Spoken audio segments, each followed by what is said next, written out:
0-2. 20 minutes de jeu, le Parc des Princes est silencieux. 83% de possession, 0 but marqué, un pénalty raté et un certain Balogun, oui, Balogun, celui qui d'habitude touche plus souvent la tête d'un supporter que le cadre, qui vient de planter un doublé dans la gorge de Marquinhos et Pacho. Bienvenue dans le naufrage en direct du Paris Saint-Germain. Mais attendez, parce que ce que vous allez voir ensuite dans cette mi-temps, c'est peut-être le retournement le plus fou, le plus improbable et le plus révélateur de la saison parisienne.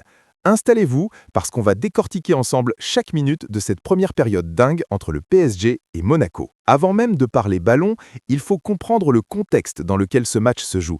Et ce contexte, il est toxique. Le PSG ne va pas bien. Non, le PSG va très mal. En Ligue des Champions, le club a raté le top 8 européen.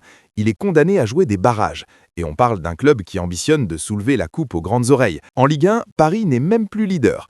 En Coupe de France, c'est encore pire. Une élimination humiliante face au Paris FC. Le Paris FC, on est d'accord. Et en Europe, le club n'a plus gagné depuis 3 rencontres. Luis Enrique est sous pression comme jamais. Chaque match devient un examen, chaque erreur un procès. Et ce soir, face à Monaco, ce n'est pas juste 3 points qui sont en jeu. C'est la crédibilité d'un projet, c'est la survie psychologique d'un groupe qui doute, et c'est la capacité de cette équipe à prouver qu'elle peut encore se relever quand tout s'effondre autour d'elle. Et justement, tout s'effondre dès le coup d'envoi. Monaco débarque au parc avec un plan simple mais redoutable. Laisser le ballon au PSG, absorber et punir à la moindre erreur. Et des erreurs, Paris va en commettre. Beaucoup trop. La première frappe, c'est pour Monaco. La deuxième aussi. Balogun ouvre le score et là on se dit que c'est un accident, que Paris va réagir. Mais non. Quelques minutes plus tard, rebelote. Balogun encore. Doublé. 2 buts en 20 minutes sur 2 actions limpides face à une défense parisienne qu'on ne peut qualifier autrement que de défense de troubadour. Il n'y a pas de ligne, il n'y a pas de coordination, le piège du hors-jeu est tenté sans que personne ne soit sur la même longueur d'onde. Marquinhos et Pacho sont complètement largués. On parle d'une charnière centrale éclatée au sol, incapable de gérer la moindre transition, incapable de sentir le danger, incapable de faire le travail de base qu'on attend de défenseurs à ce niveau. Et au milieu de ce chaos, il y a le penalty, le moment qui aurait pu tout changer et qui symbolise tout ce qui ne va pas dans la tête de ce groupe. Vitinha se présente face au gardien monégasque et là, au lieu de faire ce qu'il sait faire, au lieu de prendre son élan à 2 à l'heure comme il le fait d'habitude avec cette course si particulière, il change. Il opte pour une frappe conventionnelle. Et il rate. Pourquoi il change? Parce qu'il doute, parce que la pression l'étouffe. Et ce doute, il ne vient pas de nulle part. Souvenez-vous de Dembélé contre Newcastle, ce penalty manqué qui a contribué à condamner le PSG à ses fameux barrages. Souvenez-vous des occasions ratées contre Arsenal. Il y a un traumatisme collectif autour des moments décisifs dans ce club.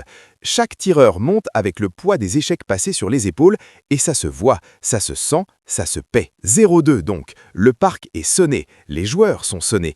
Et on se dit que si Monaco plante le 3e, c'est terminé. C'est l'humiliation historique, c'est la crise ouverte, les unes de journaux, les questions sur l'avenir de Luis Enrique. Monaco a les espaces pour le faire. Le PSG est livré, ouvert comme un livre. Un contre rapide et c'est 3-0. Mais c'est là que le football nous rappelle pourquoi on l'aime autant.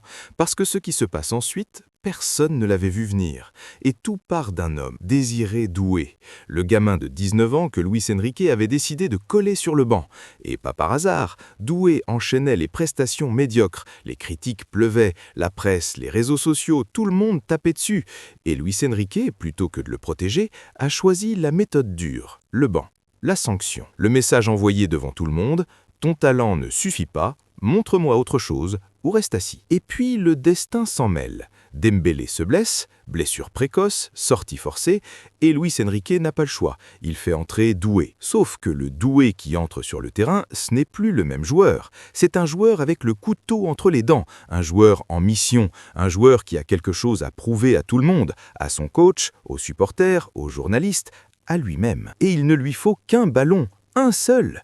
Il arme du gauche, frappe sèche, poteau rentrant, but. 2-1. Le parc explose. Et la célébration, elle dit tout. Doué se bouche les oreilles. Je ne vous entends pas. Je ne vous ai jamais entendu. Vous pouvez parler, critiquer, douter. Moi, je réponds sur le terrain. C'est le geste d'un joueur qui vient de renaître en une fraction de seconde. Mais il ne s'arrête pas là. Quelques minutes plus tard, c'est encore lui qui provoque le chaos dans la défense monégasque. Percussion plein axe. Il fonce, il frappe fort. Le gardien repousse. Et qui est là pour reprendre? Hakimi, 2-2. En l'espace de quelques minutes, Désiré Doué vient de ramener le PSG des enfers. Il est l'unique responsable de ce basculement. Sans la blessure de Dembélé, il ne rentre probablement pas.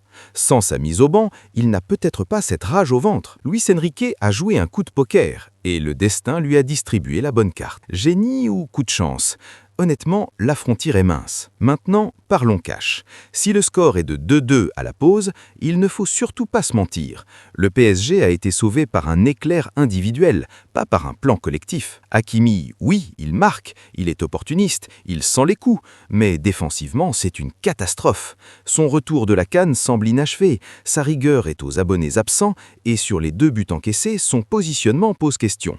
Vitinha, on en a parlé, son pénalty raté a failli enterrer le match et il incarne cette incapacité chronique du club à gérer les gestes décisifs sous pression. Marquinhos et Pachu, la charnière est supposée être le socle de cette équipe et ce soir, elle a offert un doublé à un attaquant qui n'avait quasiment rien fait de la saison. Quand votre défense est dans cet état, vous ne pouvez pas prétendre aller loin en Europe. Face à Monaco, ça donne 2 buts encaissés en 20 minutes. Face à Manchester City ou le Bayern, ce même laxisme se transforme en correction historique. Et c'est ça le vrai sujet de cette analyse. Au-delà du score, au-delà de la dramaturgie de cette mi-temps, ce que ce match révèle, c'est un PSG à 2 visages. Un PSG capable de fulgurances individuelles hallucinantes, Doué ce soir en est la preuve vivante, mais un PSG incapable de produire une solidité collective durable. Il y a du cœur dans ce groupe, ça c'est indéniable. Revenir de 0-2 au parc, il faut du caractère. Mais le cœur ne remplace pas la structure. Le cœur ne remplace pas une ligne défensive coordonnée. Le cœur ne remplace pas un tireur de pénalty fiable. Le cœur ne remplace pas un plan de jeu qui tient plus de 20 minutes. Alors la question que je vous pose, et je veux vraiment votre avis en commentaire, est-ce que la méthode Luis Enrique fonctionne vraiment ou est-ce qu'on est en train de confondre des coups de chance avec une stratégie? Est-ce que mettre Doué sur le banc était un coup de génie ou un pari désespéré qui ne doit son salut qu'à une blessure de Dembélé? Et surtout, qui doit tirer les pénaltys dans ce club? Parce qu'après Dembélé contre Newcastle et Vitinha ce soir, on a le droit de se poser la question. Dites-moi tout ça en commentaire, lâchez un pouce bleu si cette analyse vous a plu et abonnez-vous si ce n'est pas encore fait parce que la deuxième mi-temps promet d'être encore plus folle. La suite arrive très vite.